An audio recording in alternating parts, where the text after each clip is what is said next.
एक समय की बात है। एक बड़े नगर में एक सेठ जी रहते थे। सेठ जी के पास अथाह धन संपत्ति थी। मान सम्मान की कोई कमी नहीं थी।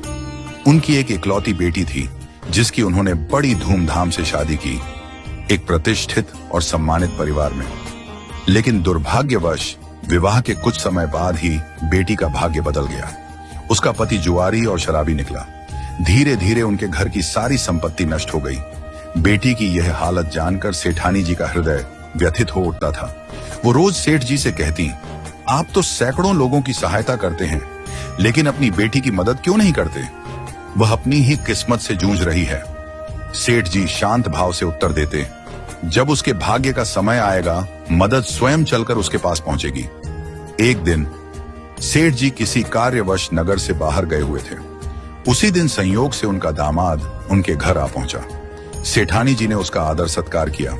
मन में सोचा, अब तो यही सही मौका है बेटी की कुछ सहायता करने का। उन्होंने एक उपाय निकाला। मोतीचूर के लड्डू बनवाए और उनमें छिपा कर रख दी सोने की अशर्फियां। जब दामाद विदा होने लगा तो सेठानी जी ने प्रेमपूर्वक उसे 5 किलो शुद्ध घी के मोतीचूर के लड्डू उपहार में दे दिए। उनके मन में संतोष था, चलो बेटी की मदद किसी न किसी रूप में हो ही जाएगी। मगर दामाद लड्डू लेकर घर की ओर चला, पर रास्ते में सोचने लगा, इतने भारी लड्डू ढोने का क्या फायदा? बेहतर है यहीं किसी मिठाई वाले को बेच दूं। उसने पास की मिठाई की दुकान पर जाकर वे सारे लड्डू बेच दिए और जो पैसे मिले वो जेब में रख लिए। उधर सेठ जी उसी दिन लौट रहे थे। रास्ते में मिठाई की दुकान पर रुके और लिए कुछ मोतीचूर के लड्डू खरीद ली। संयोगवश वही लड्डू सेठ जी को मिल गए जो कुछ ही समय पहले दामाद बेचकर गया था। सेठ जी लड्डू लेकर घर पहुंचे और हंसते हुए बोले, देखो भाग्यवान, आज मैं तुम्हारे लिए बाजार से ताजे लड्डू लाया हूं। सेठानी जी ने जैसे ही पैकेट देखा, उनकी आंखें हैरानी से फैल गईं। उन्होंने एक लड्डू तोड़कर देखा और भीतर से वही सोने की अशर्फियां निकली जो उन्होंने अपने दामाद के लिए रखी थी। वो माथा पकड़कर बैठ गईं। सेठ जी को रोते रोते सारा वृत्तांत सुनाया।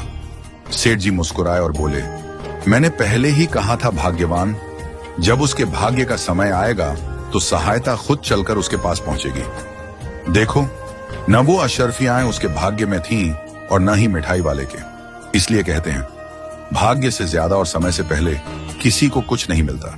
इस कहानी से हमें क्या सीख मिलती है? जीवन में जो कुछ भी हमें मिलता है वह भाग्य और समय के अनुसार ही आता है।